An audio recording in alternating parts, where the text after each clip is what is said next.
Welcome, everyone. We're so thrilled to have you here tonight for our BWLN book talk at the Birnbaum Women's Leadership Network at NYU Law.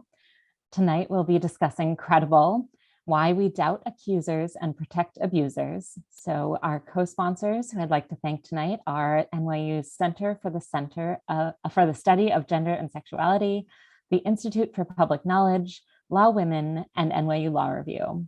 We are thrilled to welcome our author tonight, Professor Deborah Turkheimer of Northwestern's Pritzker School of Law, and our moderator, NYU Law alum, Professor Emily Sack. So this book is a very important exploration of a key issue for both lawyers and everyone interested in gender justice. So it was a natural fit for our first book talk of the semester here at the Birnbaum Women's Leadership Network. Tonight's moderator, Professor Emily Sack, is a law professor at Roger Williams University School of Law, where she teaches domestic violence law and criminal law. She is also an adjunct professor at NYU Law, where she teaches the domestic violence law seminar. She was also the deputy director for the Center for Court Innovation, where she helped develop and implement the first domestic violence courts in New York and the first felony domestic violence court in the country. So she's an alumna of NYU Law, very proud alum. She also has a BA from Swarthmore and a Master's of Philosophy from Columbia. So we are so honored to have her here tonight, and I will turn it over to her to introduce our author. Thank you, Professor Sack. Thank you so much, Abby. And I'm really so thrilled to be here and have the opportunity to talk to Professor Turkheimer about her book. So let me do the honor of introducing Professor Turkheimer. She is the class of 1940 research professor of law at Northwestern's Pritzker School of Law, where she teaches and writes about criminal law, evidence, and feminist legal theory. She clerked on the Alaska Supreme Court and was an assistant district attorney in New York for 5 years, where she specialized in domestic violence prosecution. In 2015, she was elected to the American Law Institute, and she received her BA from Harvard and her JD from Yale. And I'm really so pleased to call her my friend and longtime colleague. So welcome, Deborah.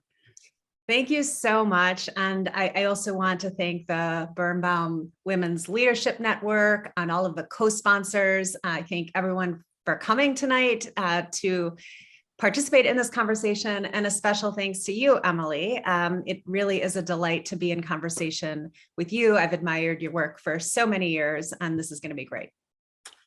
Well, thank you. Right back at you. So let's get started. Your book focuses on what you term the credibility complex in the context of sexual abuse. So can you just start by explaining what you mean by credibility complex? Yes, the credibility complex is a cluster of forces that, without us even realizing it, are shaping the way we form our judgments about what to believe and who to blame and whether to care. And the main forces that comprise this credibility complex are culture and law. And the book looks at each of these really powerful forces in order to better understand why we are primed to discount the credibility of accusers and to inflate the credibility of those accused. Yeah, and what I think is really particularly powerful when you discuss that in the book is how this is not only just gendered, but intersectional, with race and class and immigration status, among other things. And I think it really helps to understand, and maybe you could talk a little more about this, about how the most vulnerable accusers have this, what you call the steepest credibility discount. So I think of credibility as a form of power, and it's meted out along familiar axes of power. And so wherever we see structural inequalities and vulnerabilities, we're likely to see disparities in how we assess credibility. So those who are most vulnerable in our society are likely to receive the steepest credibility discounts, as I call them. Gender matters here, but so does race, and socioeconomic class and immigration status and sexual orientation. And you can go down the line and think about these various traits that in our society tend to subject someone to less status and less power. And then on the flip side, if we're thinking about what I call credibility inflation or credibility boosts, those who are situated at the very top of these hierarchies get the most excessive boosts or inflations. And so we can think about men, but we can think about powerful men.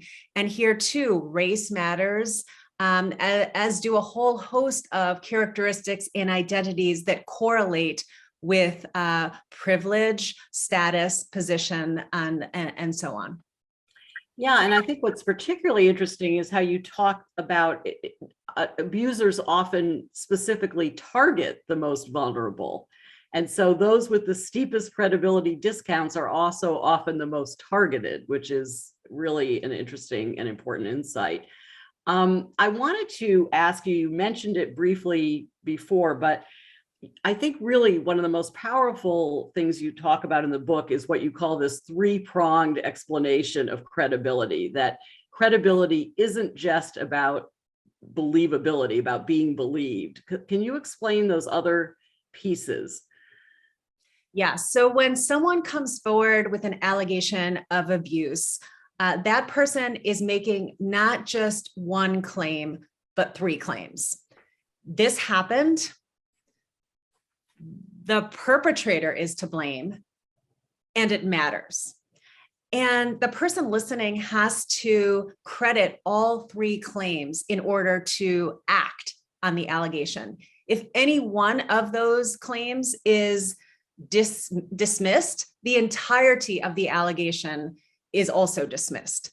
And so what we see is that often when someone comes forward, and I'll use gendered pronouns, although of course men and boys can be victims of abuse, and we know this, but because the typical scenario involves a female victim and a male perpetrator, I sometimes use those pronouns to refer to victims and perpetrators.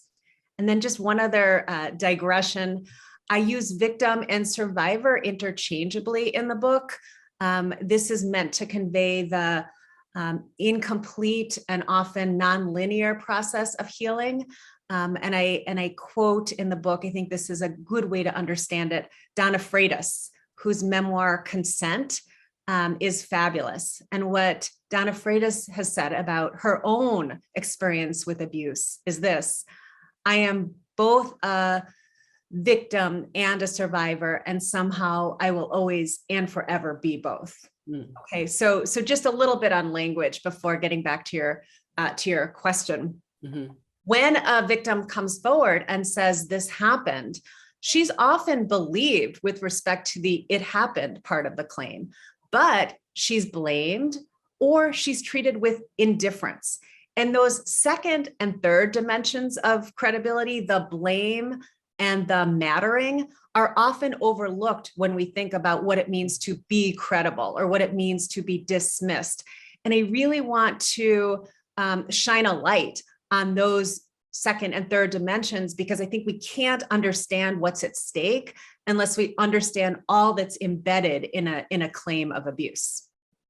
Yeah, I think that's really, really insightful. And we talked about, when you and I talked earlier, about examples of sometimes accusers will sort of jump from one defense to another with those three different pieces of credibility. So I brought up to you Governor Cuomo, and I said, you know, one of his defenses was it didn't happen.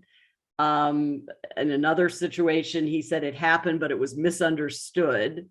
Or I'm of a different generation, so I didn't mean anything by it. Or it was trivial, or I am too important as a leader for you to derail me this way. And it seemed like, you know, he was jumping around, and it was very, I mean, how do you suggest addressing particularly those second and third prongs of credibility? Yeah, I mean, these defenses are often inconsistent, and that's true whether it's the person accused who's mounting a defense, as you say, or whether it's a listener, even a well-intentioned listener. And so many of the survivors I spoke to for the book, and then over the many years that I've been speaking to survivors, beginning during my time as a prosecutor, I would often hear, this kind of amalgam of ways of being dismissed. And it's not necessarily just one or the other. And sometimes, as you point out, it's really irreconcilable. It doesn't make sense as a matter of logic to say, I don't think it happened, but even if it did happen, it's your fault. And even if it's not your fault, I still don't care. It really doesn't matter. It's not important enough to hold this person to account, to impose some consequences for what was done. Mhm. And so I think if we start to look at all three dimensions of a claim and we start to understand credibility in this more fulsome sense, at the very least, we can, kind of see all of this in a more clear-eyed way. Mhm. And another thing you do is talk about some specific myths around sexual abuse that help sort of, accentuate this credibility discount. And I wondered if you'd talk about a couple of them that may be familiar to some of our audience, but just to explain further, the stranger rape myth and the perfect victim myth. Yeah, so a lot of this stems from this notion, which, as you say, many of us feel like we've discarded, but I think maintains a hold on the popular imagination, that sexual assault is perpetrated mostly by strangers, that it's perpetrated with lots of physical violence, maybe even a weapon, and that because of how it's perpetrated, a whole host of understandings of victims and abusers flow from that stranger rape paradigm. And so, we can talk about the perfect victim, for example. She certainly, didn't willingly engage in any kind of contact with this perpetrator before the assault because they're strangers. They didn't know each other. She wasn't drinking. She, wasn't dressed in any kind of a way that's considered provocative. She remembers everything perfectly. She fights really hard, I should say, during the assault. She fights back. She resists. She's injured in the course of doing so. That's how hard she fights. And then she does recount this in perfect detail and with perfect precision. Immediately after it happened, she reports, she goes to the police. And so, when someone comes forward and she deviates from this perfect victim archetype in any number of ways, she's often seen as less credible. And this is something that, again, on some level we may know, but it impacts us, it shapes us in ways that I think we haven't fully reckoned with. Mhm. And this may be an unanswerable question, so forewarned, but based on that, it's just, as you just said, these myths seem to be so enduring, and we seem to be so programmed not to believe, or we don't want to believe. And I just wonder if you have any insights into why is this such a powerful thing, this lack of credibility that we give to victims? I guess I'd answer on two different levels. One is really big and macro and structural, and then the other is at the level of the individual. So at that very large structural level, I mean, we can say that all of this is a way of maintaining the status quo and keeping in place a set of entitlements that very powerful people have a vested interest in maintaining. And so, you can sort of understand this in a social context and in a patriarchal context. And in that light, it makes a lot of sense that these myths would endure. At the level of the individual, we are, I think, all also invested in some kind of stability, and psychologists study this, and psychologists have different names and for these ways in which we attach to the familiar, the status quo, but it's threatening on a personal level to grapple with the extent of abuse and the extent to which those around us may be perpetrating it. Those around us may be victimized by it. It puts gender relations in a different light that can be one we want to avoid. And so in all sorts of ways, when we're able to sort of discredit the accuser and preserve that familiar status quo, it feels much safer from a psychological perspective and much more comfortable. And that's something that we gravitate to. Mm. And it seems we also want to distance ourselves from the victims, that they're not like us, or that couldn't be us. Yes. I mean, so psychologists, again, I spoke to many psychologists for the book and read a lot of papers, and the just world hypothesis gets at exactly what you mentioned, Emily. And so the idea here, and this is for decades, psychologists have been studying this.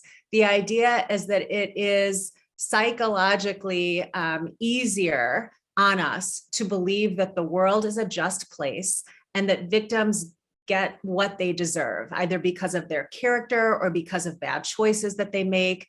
That's when bad things happen. And it feels safer because the implication is that if we behave properly, if we don't make mistakes, if we're good, then those kinds of misfortunes will not befall us. And so it's a way of sort of moving through the world that kind of protects us and kind of keeps us from fully confronting the ways in which bad things really do happen to good people who aren't making mistakes that bring on their victimization. Mm-hmm. And sort of the flip side of that is, I think we have such a hard time dealing with, quote, good people who are abusers. So, for example, I don't know, people who like Cuomo or someone like that, who you might, some of us might agree with their politics or whatever. In fact, here he is drafting a sexual harassment code and all of this. How do you explain, first of all, how do you explain situations like that? But also, how do we deal with that? How do we deal with that sort of disconnect? I think we have to go back to the stranger rape paradigm that we were speaking about a few minutes ago. And we said it gives rise to this perfect victim archetype, but it also gives rise to this monster abuser archetype. And so the idea there is that this person who does this sort of thing is deviant. He's exceptional. He doesn't look like us, behave like us. He's not in our midst. He really is, this predator that is easily identified as such. And of course, what that does is immunize ordinary men who do abuse and who have redeeming qualities, maybe lots of good qualities even. And that makes it so much harder for victims and for onlookers and for those who are judging credibility to recognize abusers who may not fit this stereotype of the monster. Cuomo, is just one of many examples of this. Mm-hmm.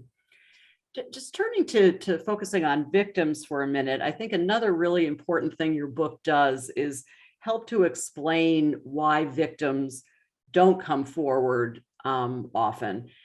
So could you explain this idea of anticipated credibility discount and internalized credibility discount? Yes. So I want to make clear that there are so many reasons why victims might choose not to come forward. Underreporting is, understood to be an enormous problem in this area. Most sexual assault and sexual harassment, which I talk a lot about in the book, do not come to the attention of authorities. And one really important reason why, in my view, is the credibility complex. So it does two big things here. One is that it leads victims to anticipate the credibility discount if they're to come forward, and to decide then that it's just not worth that toll that will be exacted if they come forward only to be distrusted, blamed, and or disregarded. Okay, so it's anticipating this credibility discount that silences so many survivors. And they anticipate it maybe because it's happened to them. Many of the women I spoke to for the book had their credibility discounted were then victimized again and chose not to come forward because that experience was so horrible the first time around. But we also see it all around us. So even if you yourself have not experienced credibility discounting after coming forward with an abuse allegation, you just need to pick up the newspaper, go onto social media, and you see it happening. So anticipation is one dynamic that I think is really crucial to understanding underreporting. And then the other is internalization of these same discounting mechanisms. And so let me kind of explain that. We've talked about the 3 dimensions of credibility, trust, and blame and regard. And so often survivors are taking on board the messages that are coming from all around them, messages that say this didn't happen, or you're to blame for what happened, or it's really not important enough to warrant, and I'm putting this in air quotes to be clear, ruining a man's life, right? That's something that we hear a lot. And so, for any one of these many reasons, many survivors just choose to keep their silence, maybe for a long time, maybe for a short time, and maybe forever. Mm-hmm. And I think what's also so interesting about it is that it's kind of reinforcing of each other. In other words, if a victim doesn't come forward for all of these reasons, then people ask, why didn't she come forward? Then she must not be very credible. We can't believe her. And then it makes her less likely to come forward, or she's gaslighted by, the accusers. And so I think it's particularly important because victims are so often blamed for not coming forward. So I think this is really an important part of your book. It's also the case that when survivors do come forward, they most often will report to someone in their trusted inner circle before deciding that they want to report officially to a law enforcement officer, a Title IX officer, an HR person. And that response on the part of that loved one, be it a family member, a friend, a roommate, a coworker, that response is so critical to shaping the path forward, either to helping someone move toward healing, maybe toward some kind of formal justice, or just the opposite, to really re-injuring the person who chose to confide in someone they trusted. Mm.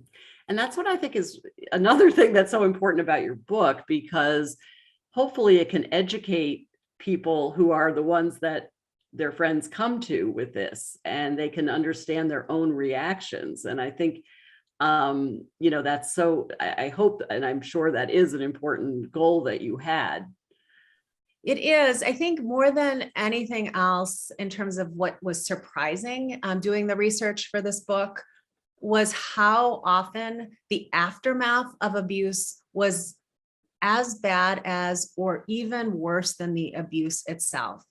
I heard this over and over again, and it turns out there's a lot of psychological research that confirms this, that the aftermath can indeed be worse than the abuse itself in terms of having effects that are more lasting. Mm-hmm. And so when I started, to think about how we were going to solve this huge problem, it struck me that those initial disclosures to loved ones, really, those are the key, right? Of course, our formal systems need to improve, our institutions need to improve, our laws need to improve. And there's a lot in the book about how we can go about doing that.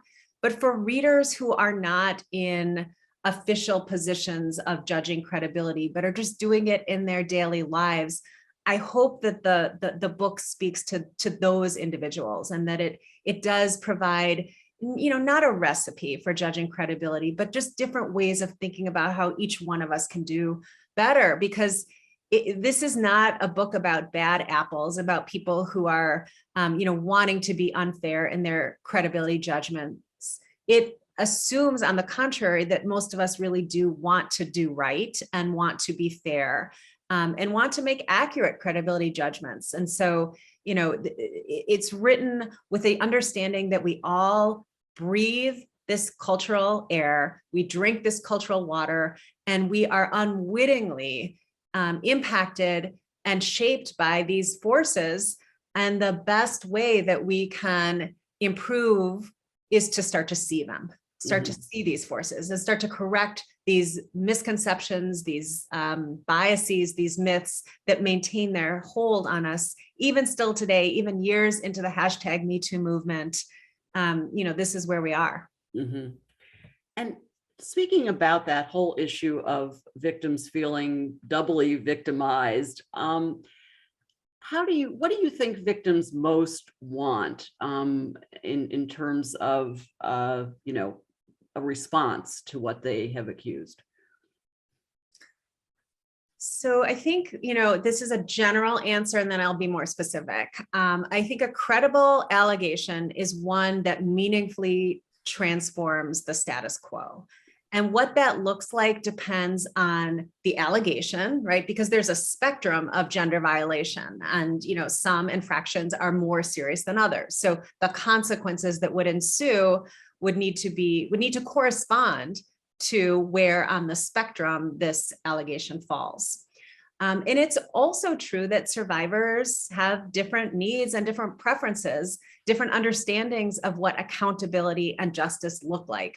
So in the book, I try to center the voices of survivors who have very different ideas about whether, for instance, criminal justice response is desirable, whether a civil suit is in their interest, whether they want to go through a Title IX process, whether they want to do restorative justice, and to take seriously that validation and vindication and some kind of accountability seem to be important to just about everyone, but the particulars of what that looks like will vary from person to person.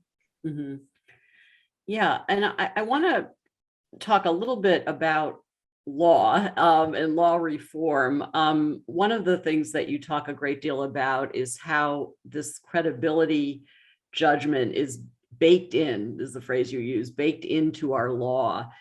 And I know one example you give is from sexual harassment law, where the requirement is that the harassment has to be, quote, severe and pervasive for it to be actionable. And I wondered if you could talk a little bit for our legal audience here about other examples of that, but also, how we might try to change and make reforms in the law to affect credibility and value credibility more. Yeah, so in the book, I sort of use the law as a way of seeing our own cultural blind spots. It really is like a mirror. It's this tangible proof of what could otherwise be a little bit harder to put your finger on. And so wherever we see the credibility discount, whether it's in disbelieving victims or blaming them or treating their suffering with indifference, we see that in the law itself, be it the criminal law or the civil law of sexual harassment. And I also want to say, before I give some specific examples, that the law does more than mirror our cultural blind spots. It also entrenches them. And it is a very powerful tool for cementing inequalities. And so, we ought to care a lot about the law, even if we're not, law professors or law students or lawyers. It is, I think, something that everyone should attend to. So some specific examples, you mentioned this requirement that the harassment be severe or pervasive before it's actionable. And, the way that I see that is the law is sort of determining that some injuries are beneath concern. So that, the law just doesn't care about a certain kind of harassment if it's not severe or pervasive. And in the book, I give examples of what I think many people would consider, hopefully most people would consider to be really awful harassment that didn't even make its way to a jury because a court determined that it didn't satisfy that legal standard. Mhm. So that's one place. Sticking with sexual harassment law, we can think about the unwelcomeness requirement, which basically presumes that harassment is welcome unless the plaintiff demonstrates that it's unwelcome. And so it really kind of shifts the burden in ways that I think, exemplify, epitomize even blame shifting that goes on in our culture. So that's another example. In the criminal law, we have voluntary intoxication defenses that treat a victim who drank alcohol and was then assaulted differently from how we would treat a victim who was involuntarily intoxicated. We treat sexual assault within marital relationships differently in many states, even still. And so, you can sort of look across all of our laws and procedures. You can look at evidence law and you can see tangible evidence that we bake in distrust, blame, and disregard. Yeah, which is very depressing. You talk also in the book about entitlement of abusers and how they often will try to make themselves into victims, and often quite successfully. And I think you talked about this in the context of the Brett Kavanaugh hearings, for example. Could you give some more flavor to that? Because I think it's a really interesting part of the book. Yeah, I mean, we see this, I think we see this a lot, particularly in the last few years. This notion gets framed in different ways, but maybe it's a witch hunt. Certain individuals, even refer to themselves as being victims of a lynching or mob mentality. And it really is, I think, a way of, as you say, kind of reversing the victim and offender. And we often are sympathetic to it. So these arguments have some traction. I think otherwise we wouldn't see them deployed with such frequency, right? We're sort of quick to see entitled men who may have to suffer some consequences for their actions, to see them as victims. And we're, I think, primed to orient ourselves to their pain and their suffering and their aggrievement. I mean, this is a cultural phenomenon, and it is one reflection of what I call the care gap, which is to say that we care deeply about those in power and those with privilege and those who are revered in our society, and so much less so about those who lack social power and who are vulnerable and maybe marginalized. And so, the disparity between the excess of concern that we show to those who are at the upper echelons of our society, and then the lack of regard that we show to those who are at the opposite end is this gap that I think we ought to notice. Mm-hmm.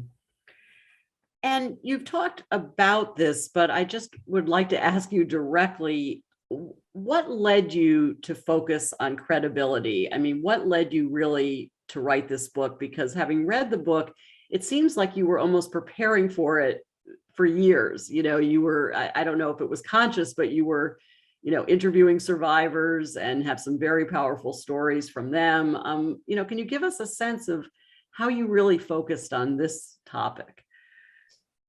Yeah, I guess I should say that, credibility was something I thought a lot about as a prosecutor. I mean, I think it's kind of the everyday grist for the mill of anyone who's trying to decide, who to believe, and then which cases can be proven. And so, credibility from the earliest days in my career was something on my mind. As a law professor writing about sexual assault, sexual misconduct, and law reform, I think I was constantly coming back to the kind of questions of enforcement and the importance of having really good laws on the books but also the limits of law if we don't have individuals making accurate credibility judgments and deciding to pursue and apply these laws. I was also struck, I think, by some of the limits of the Me Too conversation and ways in which these stories were surfacing in, with increasing frequency. And, suddenly we were kind of surrounded by all of these accounts of abuse. And yet it just didn't seem to me, and still doesn't seem to me, that we know exactly how to respond. And it's, that kind of response piece that the book is focused on. Mm. Yeah, and I think also what your focus helps explain is that we've made so many attempts to reform the law. So thinking about, for example, rape law reform that have gone back, since the 1970s, and yet still there's such a problem with, with convictions in rape cases or believability in rape cases, et cetera. And a lot of it does seem to be about this sort of fundamental credibility gap that seems to be kind of unidentified in people, but there. Yeah, I mean, we have this just cascade of bad credibility judgments that keeps these cases from mostly ever getting into the system to begin with, much less resulting in a criminal conviction at the end. Mm-hmm. I mean, case attrition is a huge problem, but as we're talking about, most survivors don't even get their cases into the system in any formal way. And so this is an effort to kind of pull back and think about the problem in its, in its magnitude, in its enormity, and to try to, offer a framework for understanding, what we're up against and perhaps how we can begin to dismantle this credibility complex. Yeah, and speaking of that, I'd like to focus on that piece of it, which is really what you think the path forward is. If we acknowledge this gap, now what can we do about it? Mm-hmm. Yeah, I mean, there are lots of things we can do in the law, because again, the law is sort of sealing in and reifying this credibility discount. And so for law reformers out there and people who read the book or who are listening, who, want to look to the law and to our formal institutions, that there are certainly places where we can make some good reforms. If you look at, for instance, police departments, there's a lot in the book about neuroscience and better understandings of trauma. And so, there's certainly much work to be done to get to better trauma-informed interviewing and investigation.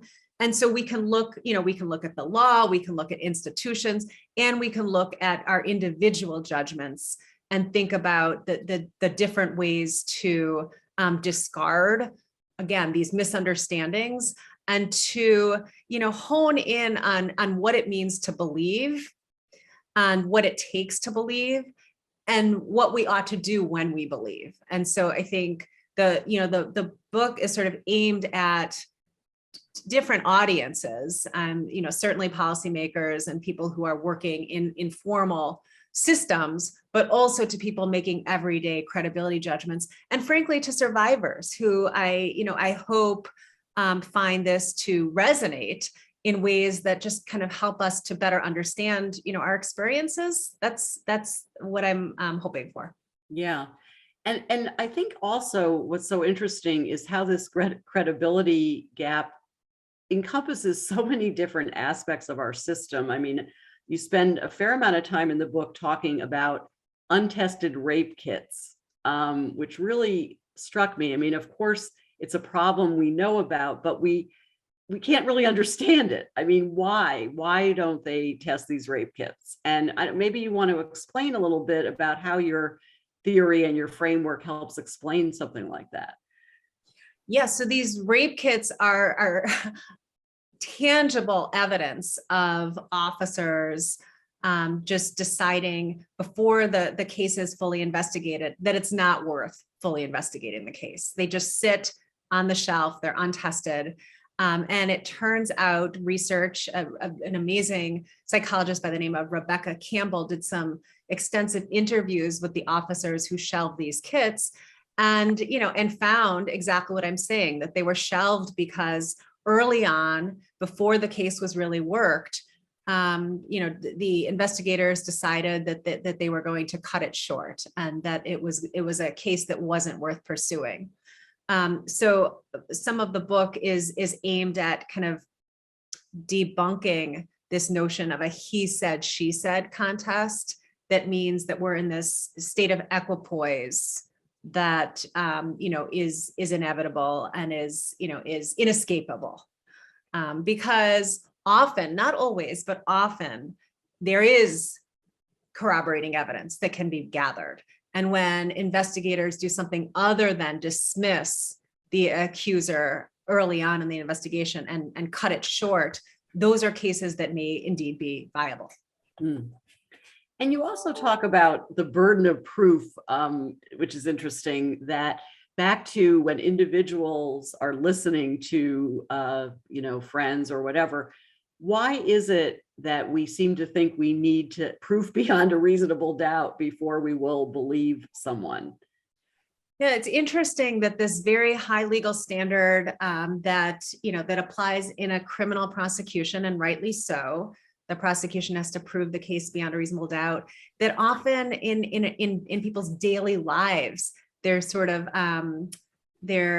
reciting the same language to explain why they're unconvinced and why they don't believe or why they're not going to do anything. And, I sort of explain why, in my view, that's really not the right legal standard when we're talking about daily interactions and consequences that are far less severe than imprisonment. And also where an individual lacks the kind of investigative tools like search warrants and subpoenas that could turn up this kind of corroborative evidence. We don't have that in our daily lives. We're not detectives, we're not prosecutors. And so, when we set the standard so high that no allegation on its own can surpass it, we're really dooming accusers to not be credible and to not be able to persuade us to act. Mm. And you start off the book talking about the Harvey Weinstein verdict and how meaningful that was to so many victims, not just the direct victims. And maybe you could explain further to the audience how that was such a meaningful thing for the Me Too movement, for victims generally of sexual abuse and harassment. Yeah, we can go back to October of 2017 when, blockbuster reporting by the New York Times and the New Yorker revealed decades of predation by Harvey Weinstein, who really kind of came to stand in for, an extremely powerful man who capitalized on his power to abuse over so much time so many women, right? He became sort of the poster child for this and unleashed, this viral hashtag. Tarana Burke had been working on Me Too and had founded the Me Too movement in 2006, but it was kind of this Harvey Weinstein reporting that set off this global conversation and this hashtag. And so, a couple of years later, when he ended up coming to trial, the world was really riveted. And I think, for many survivors, there was a sense that, if he could be held to account in a court of law, then maybe others could too. Maybe this was a turning point. Maybe this was a watershed moment. Mm-hmm. Well, Deb, I could talk to you at length forever about this. It's such a fascinating book and really just very, very powerful insights. But I want to give some time to questioners. So let me ask a few. I know we have some in the audience here. So let me turn to the Q&A. And thank you, Emily, for saying that. I really appreciate your words about the book. They mean a lot. Oh, well, thank you. So one question that one of the audience asks is, how do you envision survivors and victims using this book as a tool to navigate the criminal legal system? Wow. So I guess I would go back to what I was saying a few minutes ago about offering perhaps a way of making sense of some experiences that maybe before didn't have a name, and that weren't connected specifically to this larger system, right? And so, many survivors, I think intuitively know what it feels like to have credibility discounted, but now, there is a name and there is sort of an explanation for it. And so my hope is that, that in itself provides some sort of organizing principle and a way of kind of going forward and navigating these systems and being able to kind of identify when it's happening, perhaps what to do about it. I mean, maybe being able to share some from the book or share a book with people, that may help. Mm-hmm. Yeah. Now, this is an interesting point and question. What do we do, or how do we handle some famous, what the questioner is calling famous hoaxes that lead to credibility issues, like the Duke lacrosse team or the Rolling Stone, University of Virginia? So maybe you could talk about that. Yeah. And I do talk about both of those in the book. Those are sort of the two, I think, high profile instances where an accuser was discredited. And then because, there's such a thing as the confirmation bias, right? When this happens, for so many people, this is taken as further proof that most accusers lie. Mm-hmm. And so this discussion about those cases is in the chapter about, what to believe on that first component of credibility. It happened. There is, I think, a cultural tendency to assume from the outset that an allegation is false. Mm-hmm. And then when you get one of these high profile cases, for so many people, it just further solidifies this view that most accusers are untrustworthy, rather than grappling with the particulars of the case and what made it unusual and what made it extraordinary. And so there's lots of research in the book about false allegations, the incidence of false allegations being so much lower than most people and most police officers is where the research has been done. But in my, kind of anecdotal impressions in just talking to people and asking, hey, what percentage of allegations do you think are false? And hearing those numbers, in the 50% range, when, the research puts it more at about 5%, and also asking what kinds of allegations do you think are most likely to be false? And it turns out researchers have found that the allegations most likely to be disbelieved are the least likely to be false allegations. So those involving intoxication and acquaintances, right? Those are the least likely to be false, but those are the ones that people are usually especially skeptical of.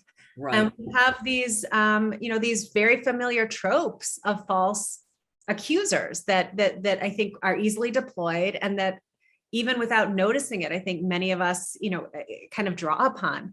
So maybe, she's a vengeful woman, a woman scorned, or she's regretful about consensual sex, or she's a gold digger, or maybe she's just confused, right? That's one that came up with respect to Dr. Blasey Ford, just kind of a little confused. And so I think that, part of what I'm trying to do in the book is to acknowledge that there are these high profile cases and put them in conversation with some of the realities of abuse as we know them to be.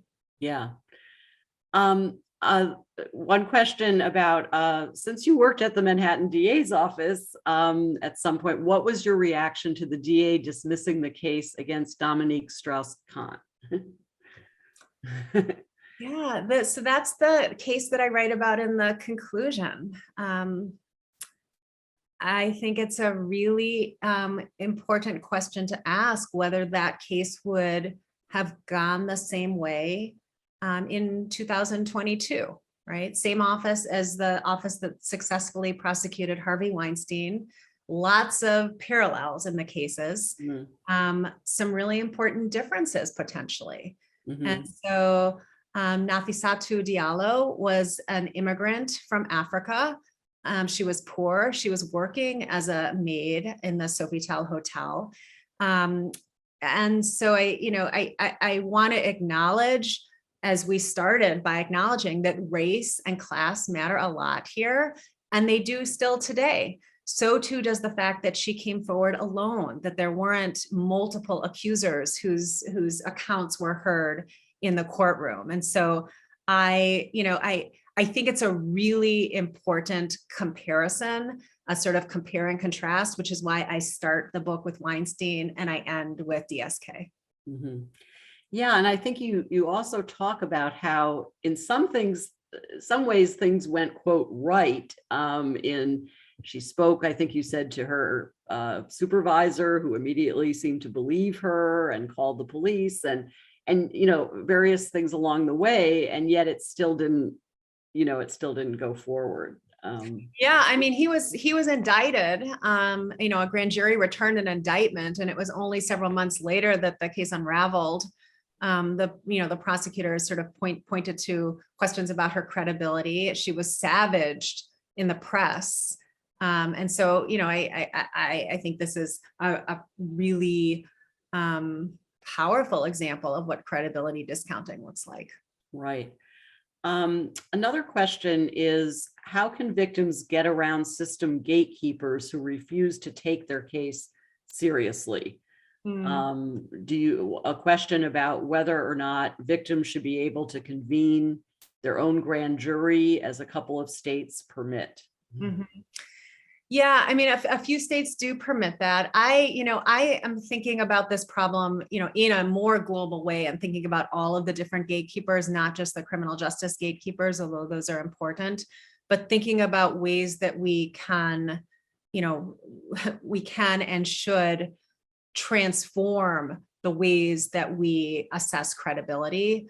I also think that there's a place for holding institutions to account. And we've seen some examples of high profile lawsuits against police departments, against, obviously schools, against hospitals, right? This is another kind of accountability, is to say that if you're exercising your gatekeeping role in discriminatory ways, if you're doing credibility discounting, which, to be clear, I view as a form of discrimination, well, then we do have, courts that are available to hear these claims. And this is, I think, a way to, maybe enrich an account of discrimination, is to include credibility discounting along with it. Another questioner asks about this issue in the context of child abuse and child sexual abuse. We know that, for example, there's often grave discounting, steep discounting of children who allege sexual abuse. Is there a way that you could apply some of your insights to this context? Oh, absolutely. And I do in the book focus mostly on adults, but certainly some of the cases involve at least teenagers. So, I talk about Larry Nassar and all of the credibility boosting that happened along the way when he was questioned about his ongoing abuse. I talk about R. Kelly. I talk about Jeffrey Epstein. So there's certainly instances of the credibility discounting of teenagers. And, and I think it's been interesting.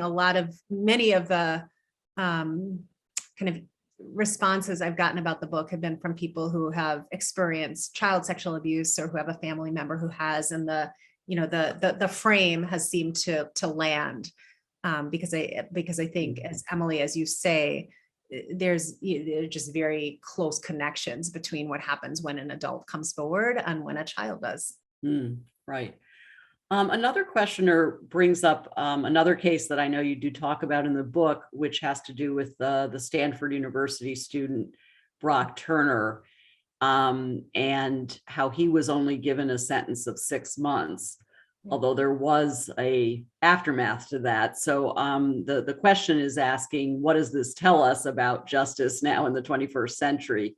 So maybe you could explain a little bit further about the case. Yeah. Yeah, so I'll recommend Chanel Miller's book, Know My Name. That's her memoir about her experience with the justice system, and I draw upon that in my book to represent, one way of thinking about justice and accountability. A question that often comes up is, how important is jail time? Because, Chanel Miller's case, Brock Turner's case was somewhat unusual in that it made its way into the system. There was an arrest, there was a prosecution, there was a jury verdict, it was a guilty verdict, and he was sentenced to, to some jail. And that, as we know, is atypical. But yet the jail sentence, which was, 6 months, about 3 months served, felt to Chanel Miller wholly inadequate, right? And that it was a reflection of her diminished status in comparison to his, that his potential and his promise and his whiteness and his athleticism mattered so much more than what she suffered. And I think, for many survivors, looking at not only the jail time, the amount of jail time, but also the comments made, I should say, by the judge at sentencing, this is significant. Not for everyone, but I think that Rachel Denhollander, who was a Nassar survivor, asked the question, how much is a little girl worth, in thinking about the sentence that he ought to receive? And I don't want to deny or overlook the fact that this is something that's meaningful for many survivors. Professor Sylvia Law is asking, yes, what percentage of wrongdoers are men rather than women? I bet 100% are powerful, and abuse of power seems key. Mm-hmm.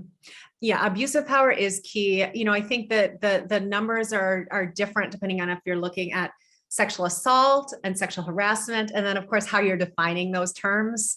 And so, if you look at the empirical research, I think a lot of this comes down to definitional questions.